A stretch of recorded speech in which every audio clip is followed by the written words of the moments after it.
Maayong buntag kaninyo mga ka-watchers from all around.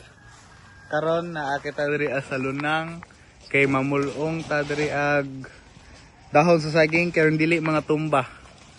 Mo ta na tag unsay rason nga gipangputol maning mga dahon sa saging. So mo ni ang atong pang-interviewon karon si Ma, unsa day purpose ana ma nganong pangputlon man ang kuan ma? Mga dahon sa saging. Pangputlon gid na kay. Kung napa joy time, kinahanglan gyud ang putlon or tangon ang dahon. Ngano man, tungod kay mao na hinungdan nganong matumba ang mga saging. Nya sayang baya. So kung matumba ang mga saging, mas dako atong trabaho. Mas may pagtangtangon na lang ang dahon para ang hangin maglapos-lapos ra niya. Moy pud ang naibunga. Maupod. Ana. Ano yung pinakarason?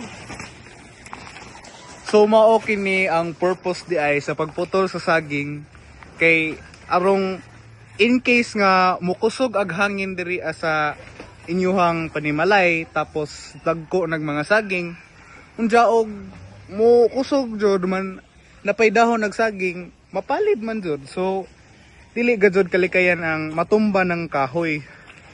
So mao jud ang purpose nga pangputlon ang dahon una. So mo na ni guys, mo ni before sa kuan bagyo preparation kanina to sa atong mga impending nga storm. So diri na ta magka kita kits og babayers.